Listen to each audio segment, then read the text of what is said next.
ndibuka tugeze Nyanza ya Butare, tukomeza twihuta tugiye Butare, ingabo zose zajyaga kumuvinga zose direction ziza mu mujyi wa Kigali, tugafungura umujyi wa Kigali, twari dufite ubushobozi bwo kubikora, tukawukubika tugafata ubutegetsi.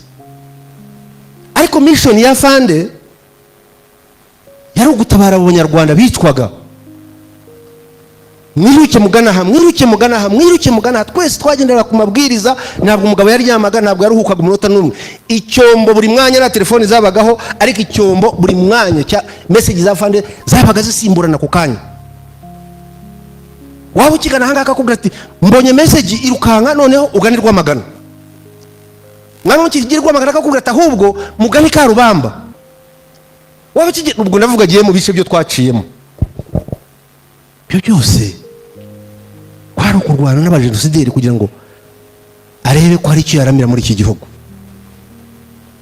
Ingengabitekerezo, hari ibintu twagiraga mu ishyamba nimugoroba twitaga bipindi vya utamaduni. Bipindi vya utamaduni nimugoroba twaruhutse, abasirikare barapiye, twareririmbaga tugakina, noneho abapolitisi nk'aba bakaza bakatwigisha amateka. Bakatwigisha amateka. None abantu bakwigisha amateka nkatwe babana tutakuri mu matiku niki, kuvutirika abantu umwe rakabye. Bakakwigisha amateka parimutu niki. Ntabwo twabyumvaga. Ariko reka mbaho ingero zifatika. Tugeze dukuyemo ikigo cya Gabiro, tugeze Gatsibo hariya, umuntu atambuka cy'imbere yiruka, umwana w'umusirikare ibeshya ko ari haduye, ararasa. Arashe dusangana umudamu, isasu ryamufashe nk'aha ngaha riti. None wa musirikare namukubita cyane. Wewe umuntu ntabwo tafanda ati namurasha accidentally, ntabwo nabimenye ko ari umusivili. Ariko arangira ngo atereka Fanda ati urankubita utya, ati yewe uzi ko naba n'uyu nguyu murasha accidentally kandi abayeho. Atari kuzi ko aho tujya nta muryango wanjye n'ubusange. Igisirikare kiri aho ngaho, urumva natwe imyaka twari turimo, iriya myaka ga ni mibi, myaka 28 uri umusazi nawe. Igisirikare gavuga iki ni kiginga gusa, nta bwenge gifite iki, kira tundoke dukorukiye aduyi. Tugera ahantu hitwa Kiziguro, turwana kuva mu gitondo. Kiziguro hariya hari mu nzi z'abarundi. Abo bantu bisha abantu bamaze abantu hariya Kiziguro. None ko twakaje ubwo impunzi zahunze zagiye, tuhasanga abasirikare bari Kiziguro, bahunze Gabiro. Uwitwa Colonel Nkundiye yaje operation headquarters yazishyize Kiziguro. Turwana kuva mu gitondo, kuva ngira ngo twatangiye kurwana nka saa 2, twabakura saa 12 za nimugoroba. Twabakura hariya mubona urwibutso rwa Kiziguro, hirya y'umuhanda gutya, uturuka ino ni ibumoso bw'umuhanda, uva mu Mutara ni iburyo bw'umuhanda. Hari akantu k'akazu, noneho ko turwana tuza twirukansa tuca muri urwo buzu n'ubutoki, tugira ku kazu. Hasimbukamo umwana w'umukobwa muto, afata umusirikare wacu, mufata ararumaranye, twabona umusazi. Ariko guka kamuruma afite amabere yenda guturika. Uko ari umusirikare niko avuza induru, munyeke mwagapamwe, mwanyeke umugabo, mwanyeke umuryango. Umwana yasaze, turafata. Inyuma ye hari ubugabo butatu bwo bwapfuye kare. None ubwo bukajya bwongorera bukatubwira ngo mutubabarire nimuduteme muturase. None ko twagafashe uwa mwana ukuntu yafashe wa mukobwa n'abandi basirikare baramufasha. Inyuma yanjye hari umwana mwene wabo, ngira ngo umukobwa yabonye. Amubonye wa musirikare aricara atangira kurira. Umukobwa agira atya, tubona zambaraga acitse intege agiye hasi. Za mwana uyu ninde? Ati ni mushiki wanjye kwa data wacu. noneho dutangira kubaza bagabo batatu turababaza ati habaye icyana, bati baratwishe baratumaze, bati uyu mukobwa ejo bamwatse uruhinja rwe bata ku kizu fushije uruhinja, umuryango wa sebukwe wose bawumaze. Iki ukumva n'ibisazi, ukumva ntabwo bishoboka, ariko bareko turimo turwana aho ngaho ku kajagari k'intambara, kumva impumuro itameze neza. Hano se harahumura iki? Umwe muri abo ngabo aratubwira ati kiriya cyobo mureba hariya ruriya rwibutsaho ruriya rwa Kiziguro, ati niho bajugunya abantu bose, ati batemaga bose n'abandi bazima, ati harimo n'abantu bazima. Dukomeza twirukanka turwana n'aduyi tujya Kiramuruzi, tubwira abasirikare bamwe muraraho mu gitondo muze kureba icyo cyobo, kuko niko wamenye jenoside turikomereza turigendera. Mu gitondo cyaho Colonel Bagaba akajya duhamagara ati dukuyemo abantu bazima, dukuyemo 3, dukuyemo 4, dukuyemo 5, ariko urumva nk'umuntu utabirimo ntabwo twabyumvaga. Afanda duha message aratubwira ati hari ahantu barimo kwica abatutsi benshi, ahantu hitwa Karubamba, muganeyo tujyayo. Umusirikare wacu wagiye Karubamba nta n'ikinyarwanda neza yarazi, yageze yatangira kuvugishwa, avuza induru ati je ibintu mbonye aha ngabira gatsindwa n'Imana. Mwabaze niki? Ati ibintu mbonye abira gatsindwa n'Imana. Ati turasaba gendarme, ati barirukanse, ati n'intera hamwe nyinshi cyane, atiragiye atariko abantu babamaze. Ati niba hari imodoka mwabona aho ngaho mupfe kuzohereza muze mutabara aha ngaho. Dushakisha imodoka bwari bufashwa aho ngaho tugohereza Karubamba. Mbonye abantu bavuye Karubamba, abantu mwe iki gihugu kirakomeye, kirakomeye pe. Ubundi abasirikare barapiye buri abazungu baroroshye cyangwa se baritetesha. Ngo yagiye Iraka yagaruka ngo yasaze, ngo yahuye na depression. Ukibaza arapiye kuki tutasaze? Ibintu mbabwira ni bibi, ntabwo byari ibintu byo kurebwa n'amaso yawe ngo ubuhumeka ubukivuga ubukigenda ubugitekereza. Ni bibi, mwumve ngo ni bibi nk'uko umuntu wese kibi cyane ku isi. Kareba abantu ukavuga mana yanjye ibi ni biki?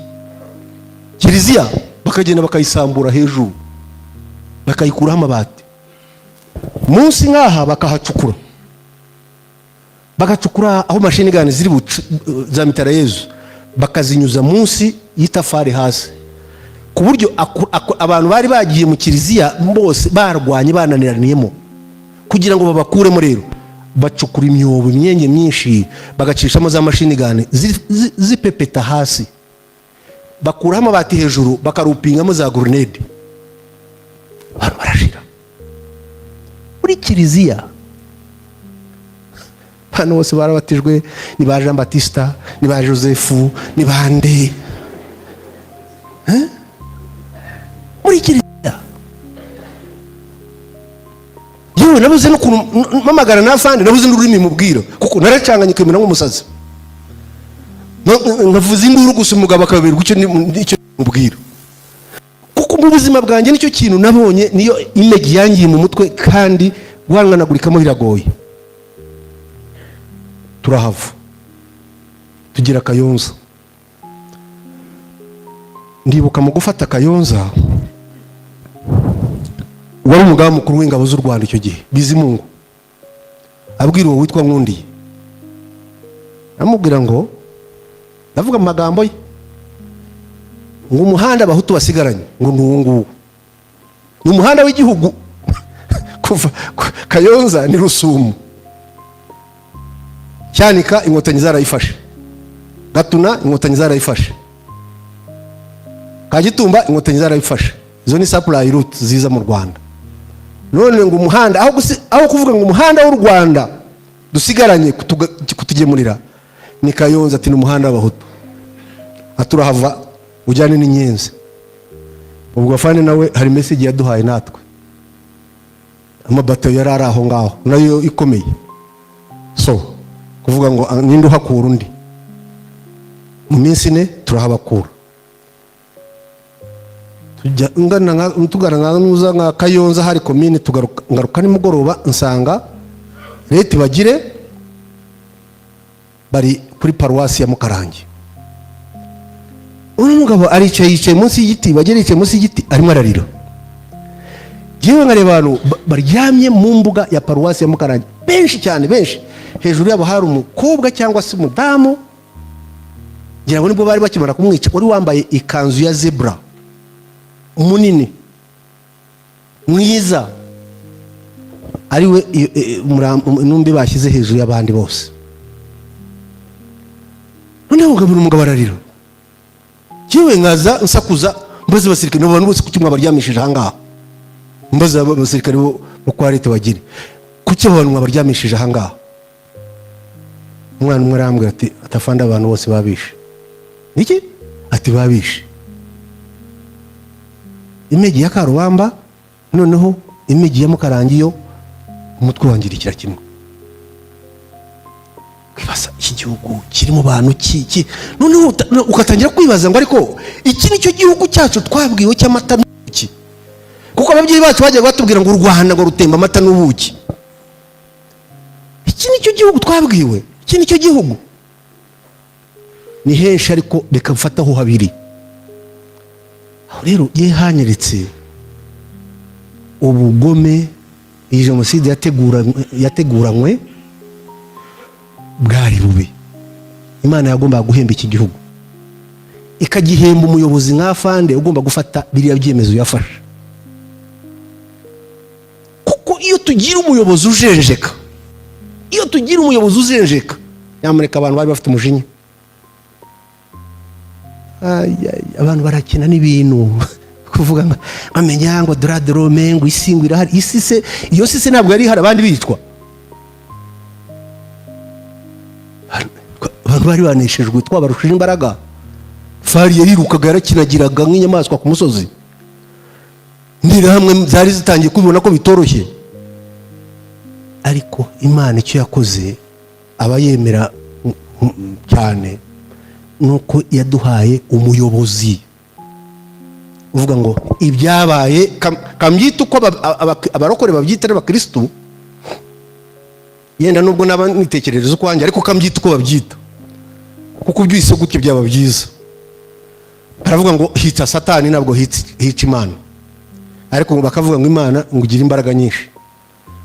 Imana ngira ngo yaravuze iti Satani ukoze ibyawe hagararaho, ngiye kuzana umuntu ushyira ahangaha yongere ahumuriza aba bantu, yongere abagarure ibubuntu.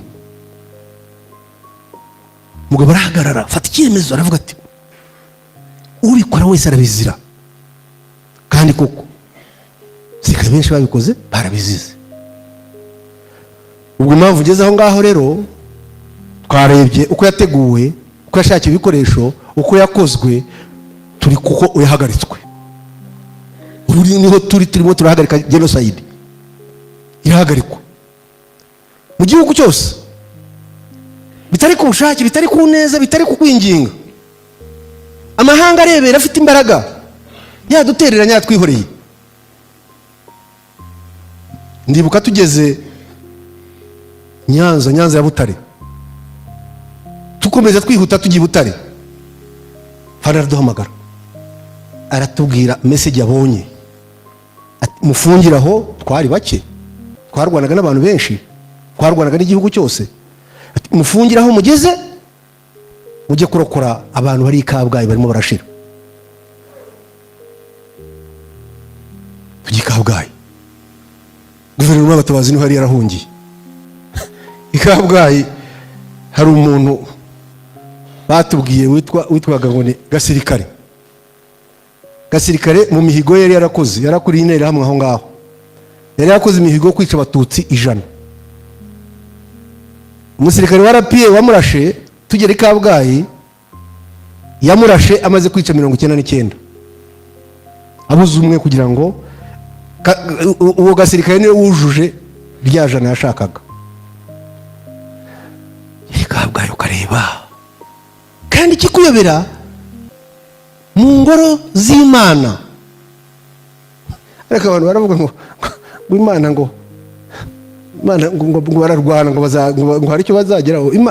Bariya abantu Imana yarabavumye kabisa. Ntabwo bakora biriya bintu mu ngoro y'Imana ngo biriya bintu kugwe neza. Cyangwa abantu bashize.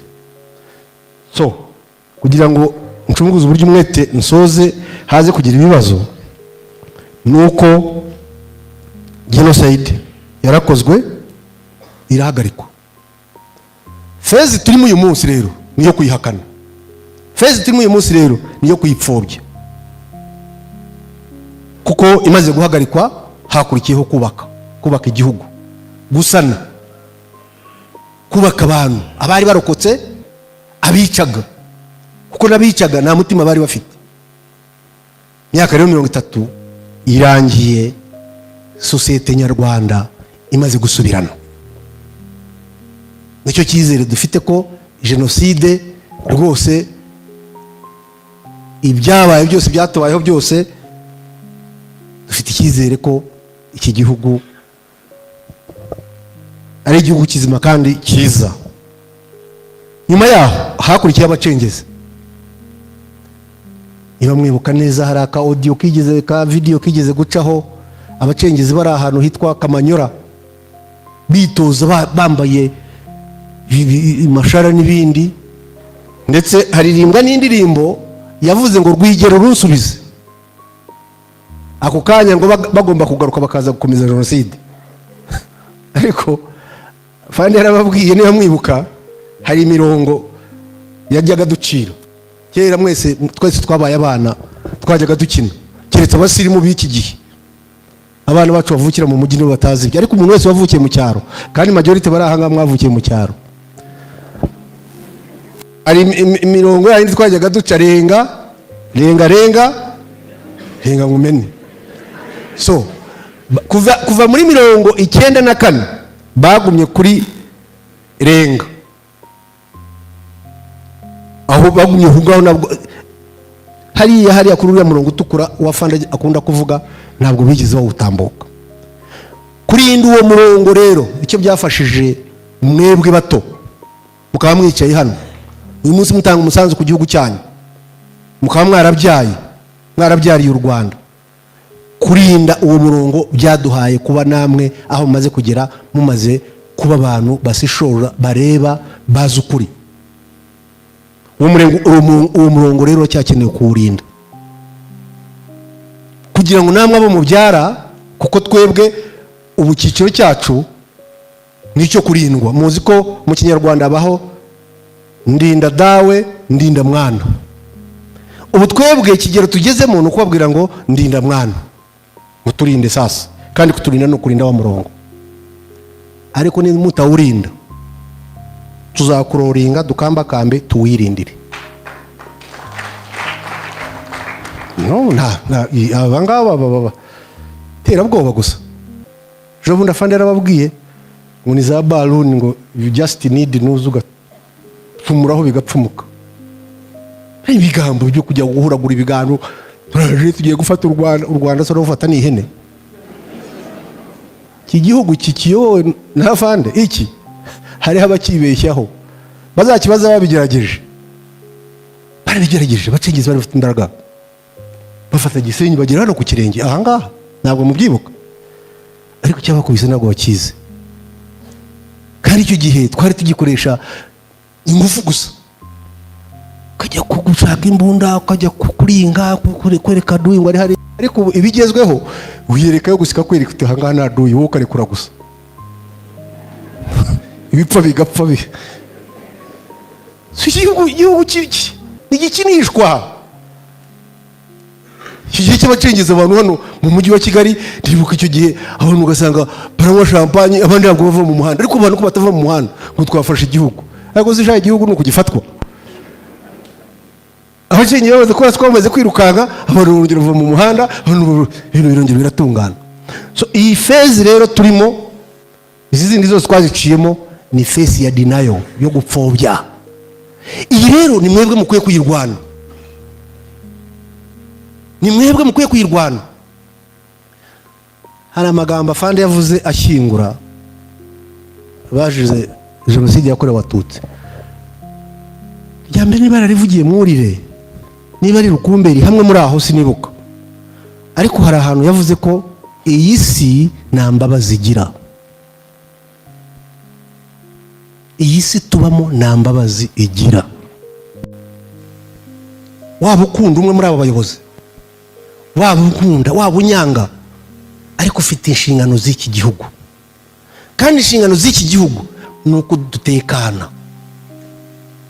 Mwimagininge iki gihugu cyongeye kikagira umutekano muke, buri muntu wese akabona urwaho undi haba iki, akubona urwaho, ndakuzi ko wanyiciye wamariye umuryango,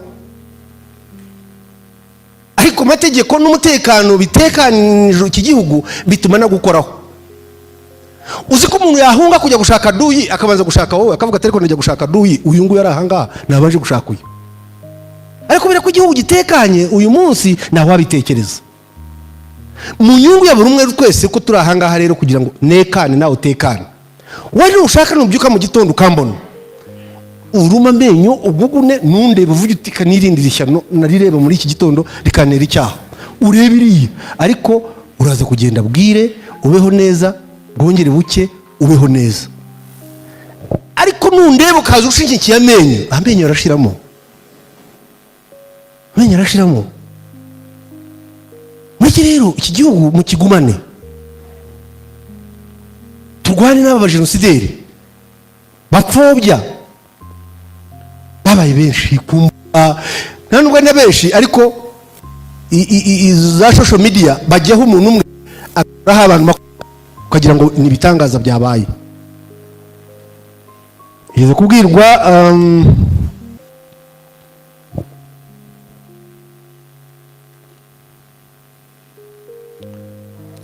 bakoze genocide, uretse planners n'abandi bari yo ngiyo benshi barimo basaza banapfa.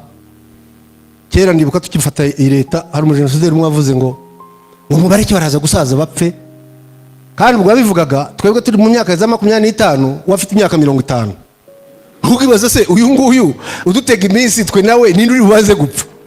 Yego n'umuto yarapfa, ariko wowe ufite imyaka 50, ufite 20 na ubu ngubu ugiyewe muri aba bana bari ahangaha imbere yanjye, wowe ufite imyaka 35, ugiye ubu mfite 60.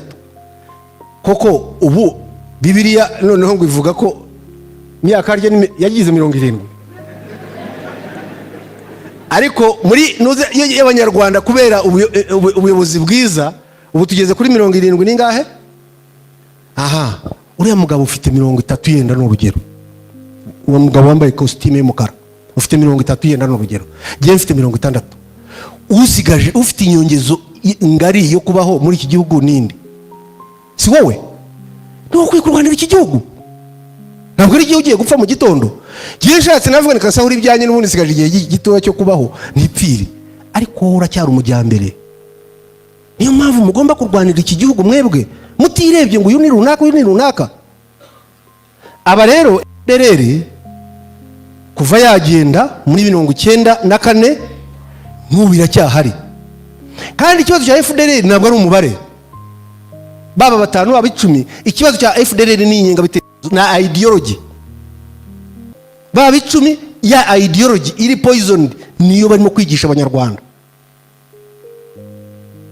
Noneho bakagira n'abandi ubu bayinjiyemo noneho bayisupportinga.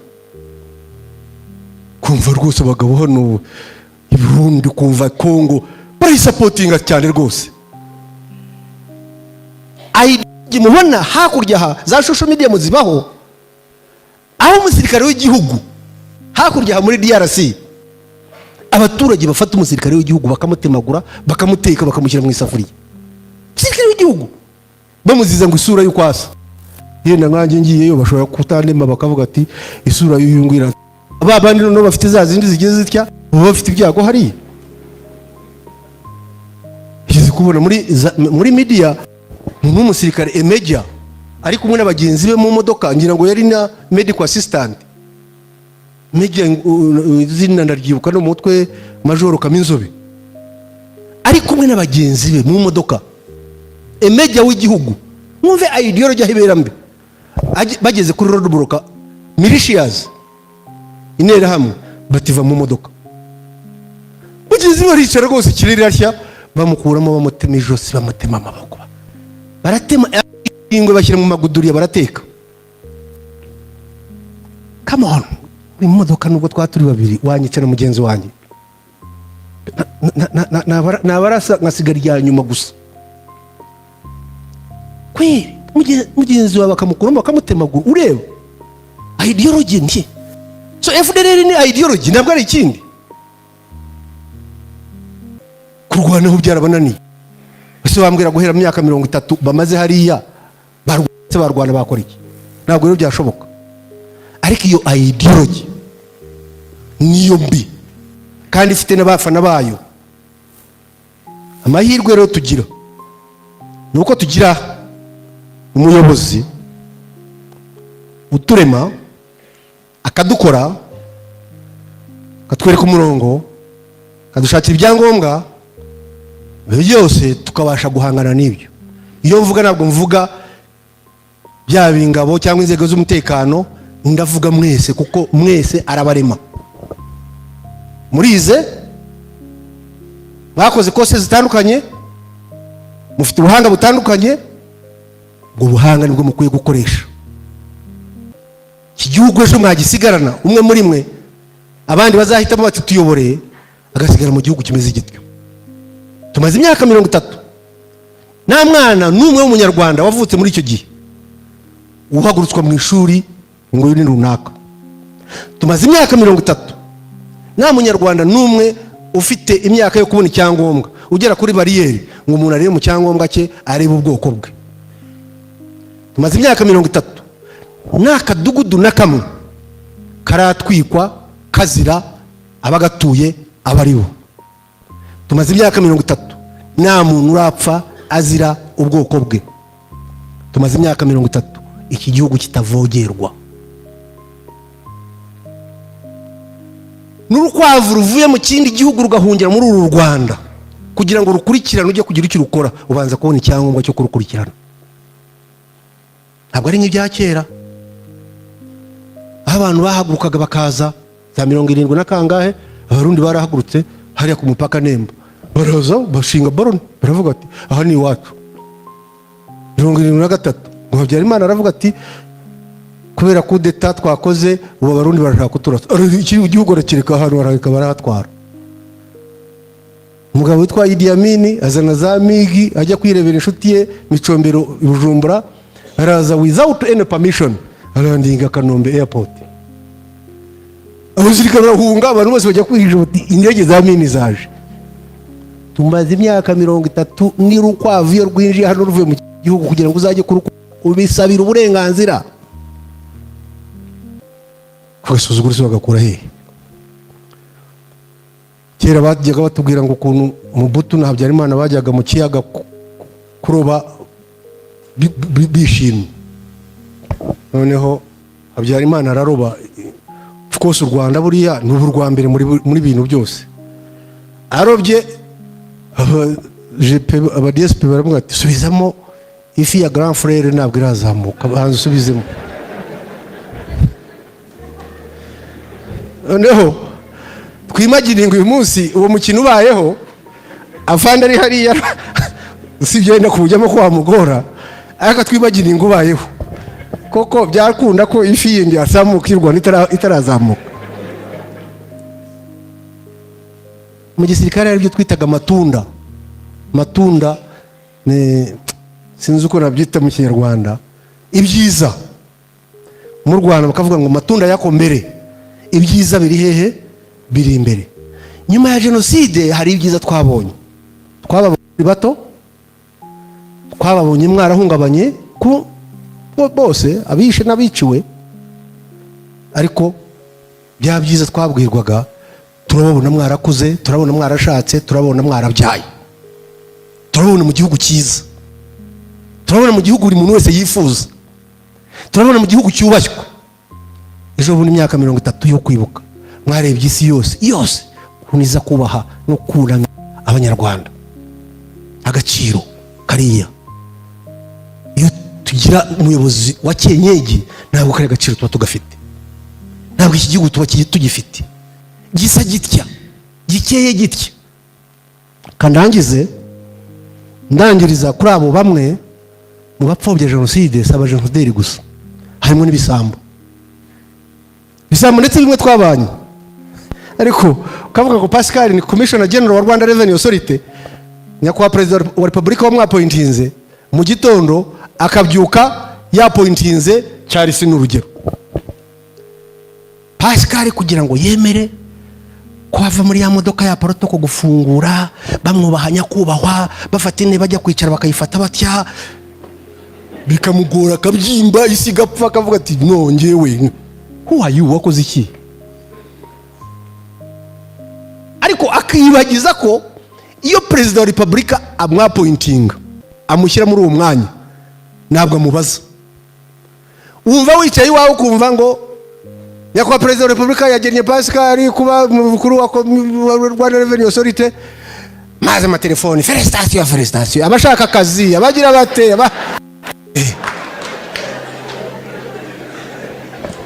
ya radiyo yabivuze, wa mukuru w'igihugu agushyiraho, niyo yongera kuvuga ngo Ibingira yagiye kuyobora Rwanda Revenue Authority. Niba Pascal batavuze aho wagiye, ubwo naho wagiye nyine, genda ujye mu rugo ujye kwicara.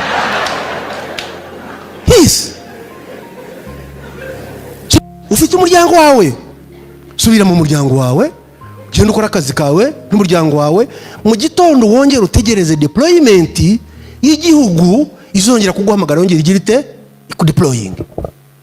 Muri ibyo bisambo rero nabyo bipfobya genocide, bimwe byinshi nicyo bizira. Bamukuye mu mwanya, hungabanye, ndahungabana n'iki? Rwanda ni muri Rwanda. Abaporoso iyo bahashyingura umuntu yapfuye, bafata ivu cyangwa igitaka, ngo igitaka mu gitaka ngo havuye n'uhusubiye. Tuza aha ngaha twese dufite aho tuba twaravuye, dufite uhadukura kandi dufite uhadusubiza. Iyo usubiye rero mu mudugudu wacu, kanicara no mu mudugudu wanjye, ntangira kuganira na bagenzi banjye, nshakisha ibyo gukora. Ariko ugasanga umuntu yabyimbye, wanguye ku butegetsi, murabazi bagiye kandi nabitanga bakoze, bukivovota, bukajya ku maradiyo, bukavuga ariko iki gihugu kirakabyara, nta muntu kitagiriye neza. Muzi ko n'iza social media zibatunzwe n'iki gihugu, batagifite se bavuga iki? Aba bajenosideri bagiye hanze, muzi ko bagiye kubera iki gihugu, iyo batakigira se bajyagayo bate passport. Reka mbibwira abantu bamwe n'ukuntu bageze aho kiramye.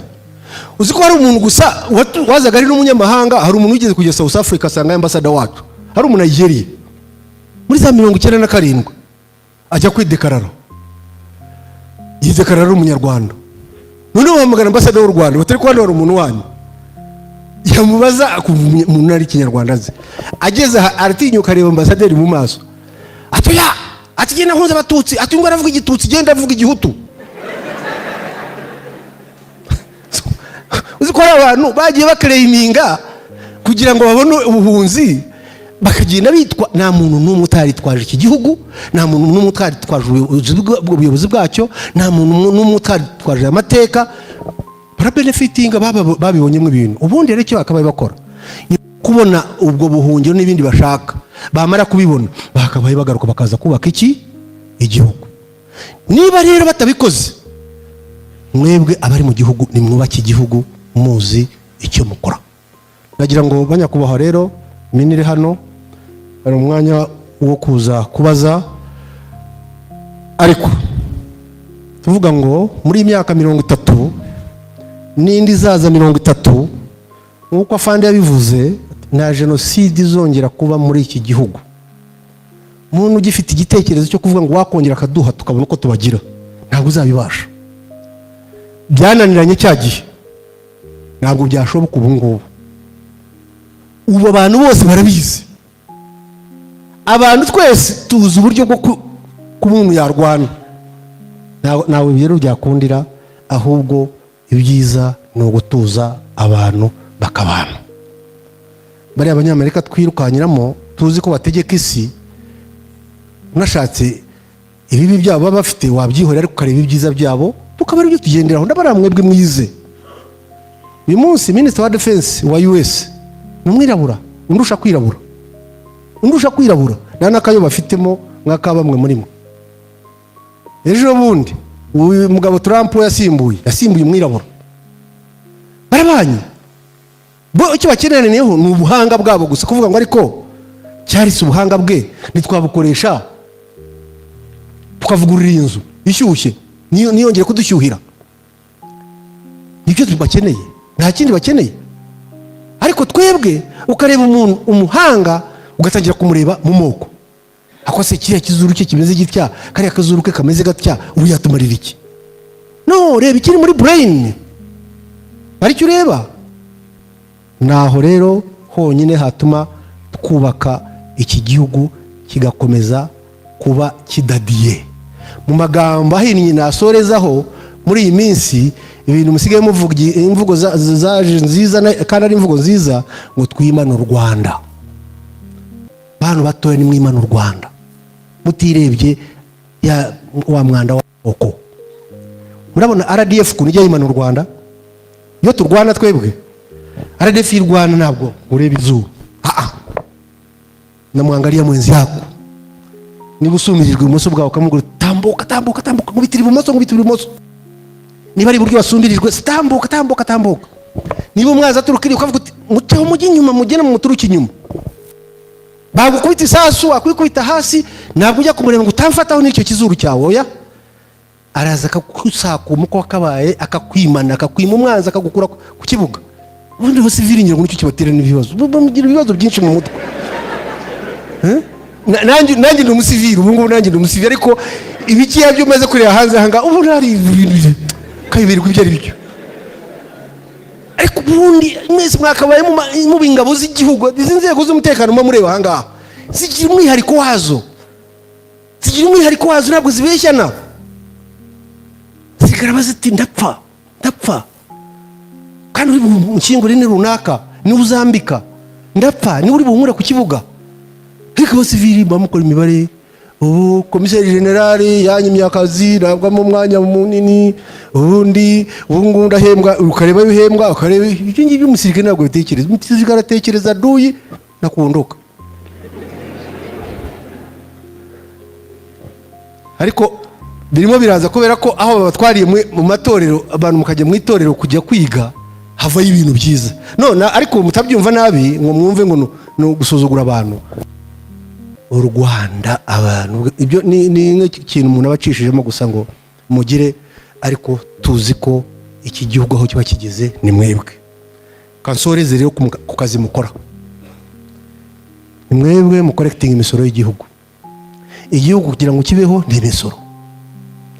Ni mwebwe mu auditing kureba ko uyu mutungo wacu utangiritse.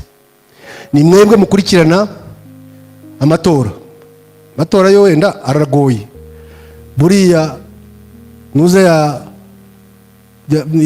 demokarasi iragoye, ariko izo nzego zo mukurikirana zose zifite uruhare rukomeye cyane kuri iki gihugu. Without imisoro n'amafaranga y'igihugu ukoreshwa neza ntacyo twakora. Ubuse nk'u Rwanda rwakaba ari iki? Mwarebye aba bagabo bari hakurya hanga Kongo, mwakagera kaza n'ibidege, kaza n'ibifaro, kaza akamurika. Buriya n'abanyabwoba ni batana no kumurika. Ibidege bikigira bityo abantu bakavuga ati turashize. Uri ukavuga ati turashize. Ariko ka Rwanda kabona mu collecting hanga Rwanda Revenue Authority no kwa Auditor General mu controlling, just kubera ubuyobozi bwiza hakagurwa akantu kamwe, byari byose byaza bityo byose bikarangira ugaceceka. Kandi cyiza cyo tuzi ku Banyarwanda, aha twahuye umuntu ku wundi muri za metero 25 nubwo wagira ute aho ntabwo ukoraho. So ibyo rero ni mwe umutekano w'igihugu karindwa hariya, tukagira development mu gihugu, imihanda igakorwa, amavuriro kubakwa, amashuri kubakwa, ibintu byose tureba, iyi suku tureba, ni mwe. nimwe kubera ko ntabwo muryama. Kandi abanyamanyanga muri twe bacuruza mu Rwanda nabo ni benshi, abagavuzi b'ibisambo nabo barahari, ariko hose mukagenda. So musabwa rero nk'abakozi b'ibi bigo, murasabwa rwose ubwo bunyangamugayo kongera kubukuba inshuro, kuko nimutabukuru murabyaye, muracyafite abana batoya bakeneye kurerwa. Nimutabarera neza ibi bihugu ntabwo bizabakira. Nyamara ibihugu biragera bihinduka, mu birebe neza. Ahiza muzaba forced guca muri za nyanja y'amata ababirinduremo. Amahanga nayo aragenda areba ikibazo kugigera gikomera, buri muntu akwiye guhagarara ku gahugu ke akakubaka. Ngo bakiriro mwabyaye, ujya kureba ngo ndagaburira ibingira, urangaburira iki se? Hingira sigari ubusenge bingana iki? Za pressure ziba zarazamutse, indwara zitandukanye ziba zaraje, na sukari nyinywa, nta nyama nyirya. Ibyo nibyo abanyarwanda bakunda. Ibindi byose bajya kubirya bati gute, bati pressure, bati biki, none ugasigara cyayi mukaro gusa yonywa. Ubwo si yo ngiyo niyo ureba ibingira, ariko wireba bari inyuma, bari hasi yawe, bari bureba. Icyo nicyo cyatuma, niyo somo twakura mu byatubayeho no gukomeza kubaka. Mureke dufashe umukuru w'igihugu cyacu, aravunika pe. Bamwe muri twe turamuzi, n'abayobozi babana nawe iyo bafashemo nabo baramuzi. Ibyo nibyo bizadufasha tukubaka igihugu cyacu.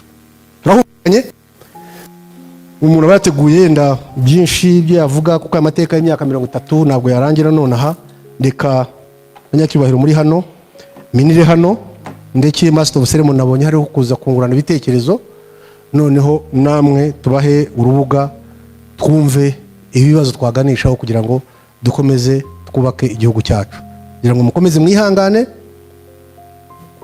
kababaro karahari. Iki gihe tukigezemo cy'iminsi 100, hari abonzi muri mwe ahangaha, iyo bibagezeho byongera kubyutsa ibikomere bushyashya. Maze cyoroshye aho kugira ngo rero mugenzi wawe ujiginywe cyangwa uvuge ngo aripfusha ubusa, hangane umubwire uti more inshuti yanjye, komera. Ibyo nyine birahagije, utambuke ahandi dukomeze twubaka igihugu cyacu. Murakoze cyane.